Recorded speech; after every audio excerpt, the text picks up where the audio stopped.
first of garden making.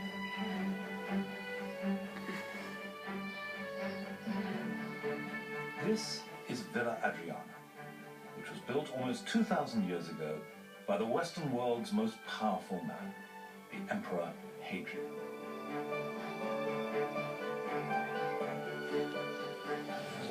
The reason I've come to Hadrian's Villa is not so much to admire the garden, because that hasn't survived 2,000 years. This hasn't been quietly growing for all that period, it's all recreated. But there is enough evidence, enough of the layout, to provide the spark that lit the fire for Renaissance gardens.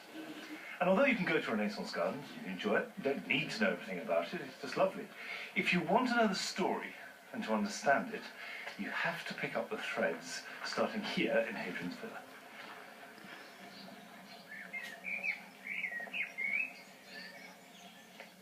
Hadrian built his villa in the early decades of the 2nd century AD, at the same time as his famous wall was being built across the border between England and Scotland.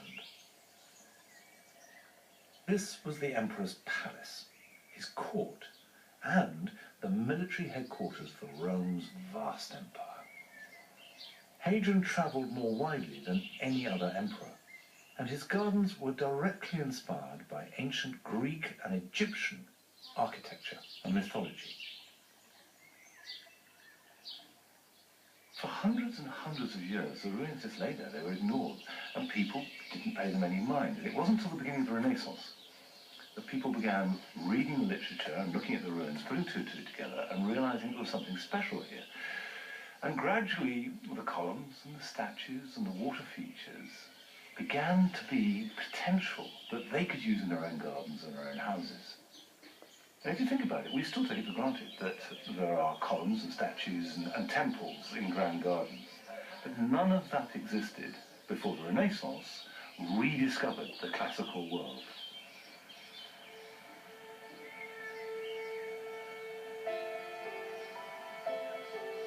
The part of this enormous, sprawling site that most excited Renaissance visitors was the Canopus, which was a long colonnaded pool with statues all the way around, culminating in a large banqueting hall with a great arched and domed opening.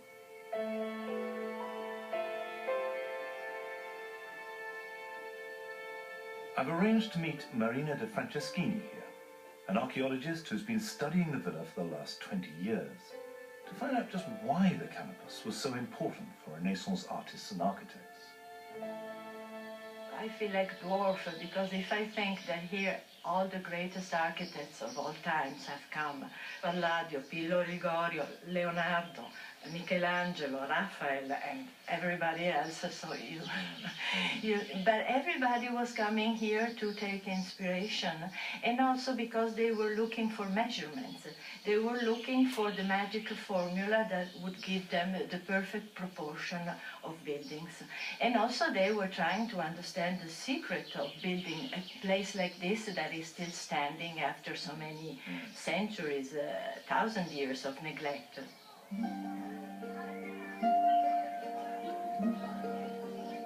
The visiting 16th century architects came here not just to admire the aesthetics of the building, but to rediscover practical engineering knowledge that had been lost since the fall of the Roman Empire. One vital lost skill was how to transport vast quantities of water. Hadrian used a 10-mile-long aqueduct just to supply the villa's countless pools and fountains. And the sheer volume of water needed for pools designed to cool and reflect light into buildings was a clear demonstration of the emperor's knowledge and power. You must imagine the water was flowing down there, and then it was flowing in this channel, in the middle water, in this inner channel. So water playing, water moving and overflowing and water was a way to show the power of the emperor, because we know that there was an aqueduct bringing water from the Aniene River. But the water was part of the garden, in the sense it wasn't a practical purpose, it was for decorating. Yeah. And where did they eat? How did that happen? So they were lying here on this So you lie on top of here? Yeah, you must imagine that there were cushions, So pillows. you do it elegantly. Yeah, and then there were the servants bringing food, bringing drinks. And also, I believe that over there was a place for the emperor, because that was the best place. Imagine Hadrian, what kind of nice garden parties was having here, really something exceptional. In the lake, in the water itself, would they have had sort of boats or anything like that? There were small boats with people having feasts and orgies, but mainly the beauty of the lake was the reflection of the landscape. You must imagine also a dinner party in the evening with candle lights, with this sound, music, dancers. It was really something beautiful to see and something impressive. No, I'm impressed, definitely.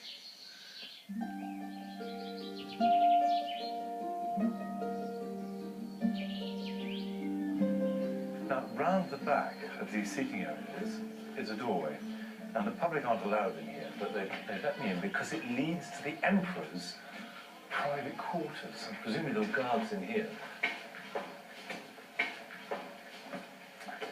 Now this is where Hadrian would have his dinner. So all his guests reclining down below. Remember, these are just the selected few, but he was on his own up here. And there was water in a pool here. And in the alcoves, you've got gods, you've got statues. Now, you have to imagine this lined with marble. So light spangling off the walls, white marble, and this godlike emperor bathed in a halo of light. And it would have been really powerful stuff. So that the garden, the emperor, delicious food and song and entertainment and light, water, all coming together. And you can see if you take that leap of imagination and then apply it to the Renaissance and these powerful cardinals, they want some of that magic. They want Hadrian's magic, best of all.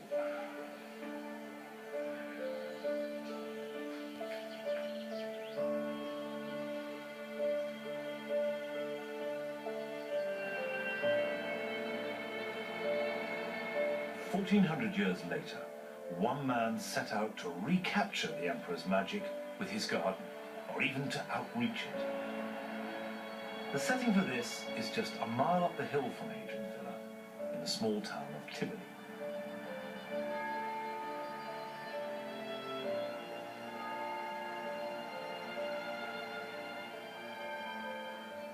The garden I'm about to visit was made by the most powerful, the most ambitious, and the richest of all that pack of powerful cardinals that were milling around the papacy. And he was given the governorship of Tivoli as a reward, but it was a double-edged sword because it kept him out of Rome. And he poured his wealth and his ambition and, to some extent, his frustration into his garden. This man was Cardinal Ippolito d'Este, and his garden harnessed water and made it dance and perform like no other, before or since.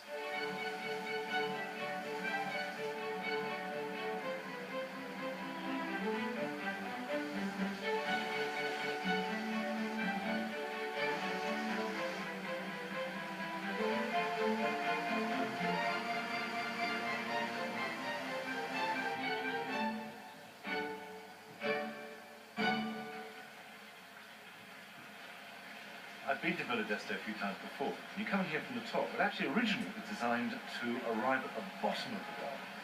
And then the visitor would slowly climb up this hill, amazed at all the wonders they were seeing, and thoroughly puffed by the time they reached the top. And that's how it was originally designed, so that it would unfold and reveal itself, and by the time you reached the top, which is where the cardinal would have been, you were in a state of breathless awe. Cardinal d'Este had vast wealth and an overwhelming desire to become pope. When he failed in his first attempt in 1549, he hired Rome's most distinguished architect, Piero Ligorio, to create the biggest and most ambitious water garden since Hadrian's Villa. Ligorio demolished whole streets to make room for the garden on the steep hillside, and built a sophisticated system to bring water from a nearby aqueduct. In today's money, all this would cost a cool £100 million. But this wasn't just a matter of D'Este displaying his wealth and artistic taste, although it was certainly that. He also intended to impress visitors with the depth of his scientific knowledge, and these were truly astonishing feats of hydro-engineering.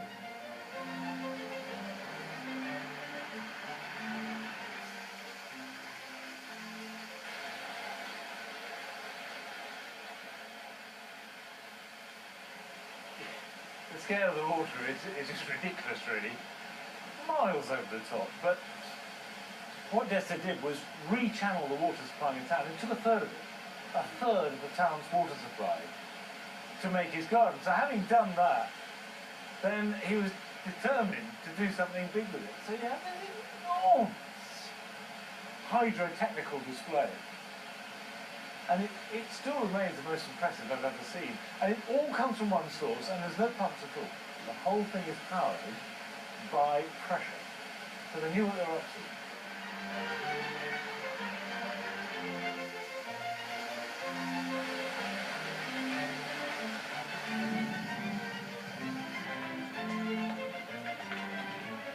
By studying Villa Adriana, Renaissance architects rediscovered ways of taming water that had been lost for 1,000 years. They found they could control the water's speed and movement using different sized pipes and spouts. And with this new knowledge, the artistic ambition of gardens rose to new and astonishing creative heights. This is the terrace of 100 fountains. It took 5 years to make. It uses water that comes from a single source, no pump. All the fountains have the same velocity, the same rhythm, the same sound, and it builds up as you walk along. It's like a musical instrument.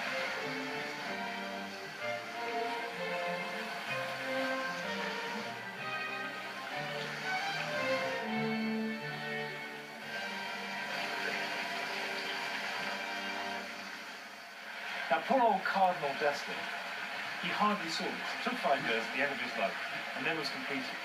And behind this beauty is a nagging pain for him, because the 3 layers of water represent rivers leading to Rome. And of course, that's where D'Este wasn't, and that's where D'Este, most of all, wanted to be.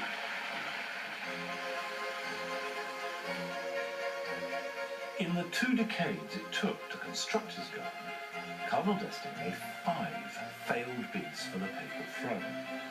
With every setback, his garden got grander and grander, and the coded messages it sent out became ever more pointed.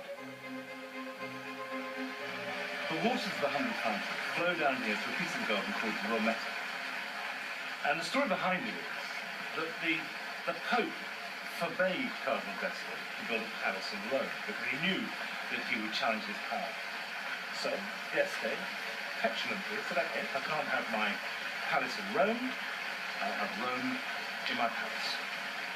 And so he built a model of Rome. The Rometta was originally more than twice its current size, but most of it was demolished in the 19th century. However, in the 16th century, D'Este's guests would have been able to see an elaborate model encompassing the whole of Rome, and thus the power of the papacy in his garden, with its own pantheon and a Colosseum. And they certainly would have understood the message intended by this statue of Romulus and Remus, the founding fathers of Rome. I think what this garden really displays, they didn't really go for meditative calm or obvious floral beauty in the way that we do. What they wanted were fun and games. They wanted drama, and apparently this was D'Este's favourite bit of the garden. And he used to put on theatrical performances here, and there were all sorts of things going on. There are fountains, there's allegory, there are people prancing about dressed up no doubt. The whole thing is busy with drama, and that's the way they liked it.